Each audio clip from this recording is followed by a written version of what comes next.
there, Sandra Louisa from the Let's Paint Club, and welcome to Snippets. So for this snippet I've been looking at my sketchbooks, and yesterday I found some of my old sketchbooks from the 80s, 90s and the early 2000s. So what I thought first of all was we'll take a little amble through some of those so you can see some of the ideas and the way that I use them.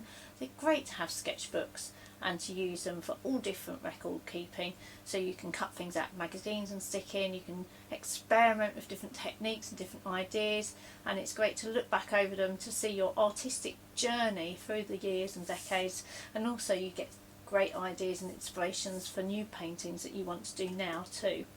So always good, do put the date on the front of your sketchbooks or on your sketches at the bottom of the page, because then when you look back over them you are triggered with the memories from the images, but also the actual date as to when you did them too.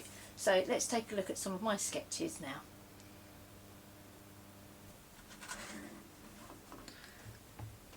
So here's a sketchbook from the late 80s, lots of graphite drawings in this one, and as you can see these would have been treated more or less as finished drawings really, rather than very loose sketches. I remember doing this one and feeling very proud of it at the time.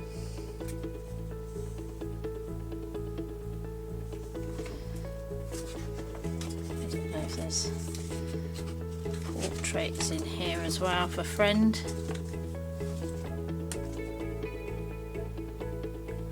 But also much more looser sort of doodle-like ideas as well. The sketchbook isn't just about doing something that's finished and neat and tidy.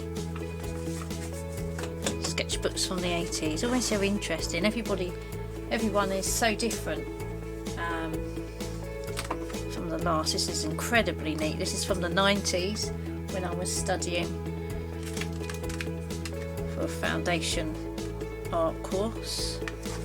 Give you some ideas, so looking at different techniques and colours, how to use colour, some colour charts there, looking at hue and colour values, looking at the ellipses also on this page, just using different media and looking at contours, so different types of mark making, contours to suggest a face so that you can see the section of a face in there, and a rather scrawly hand,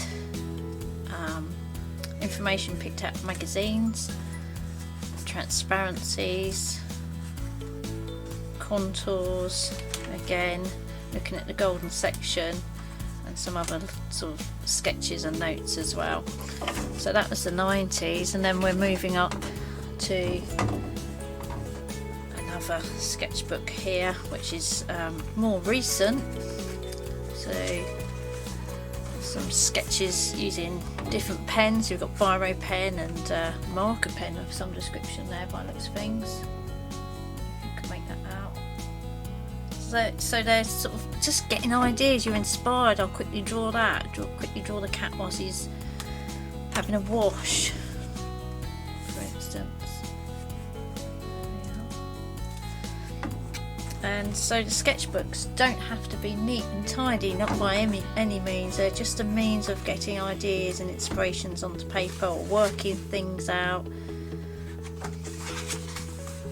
things that don't actually go well maybe, so you just sketch it and then finish. Ideas for plans for logos.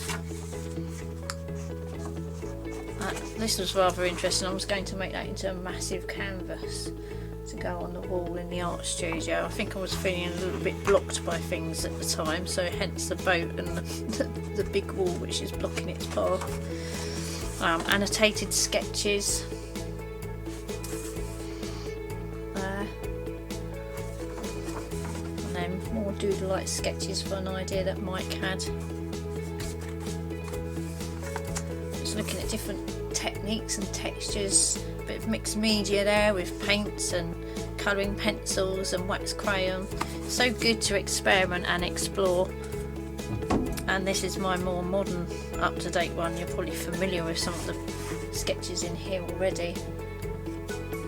I've been using for the Let's Paint Club.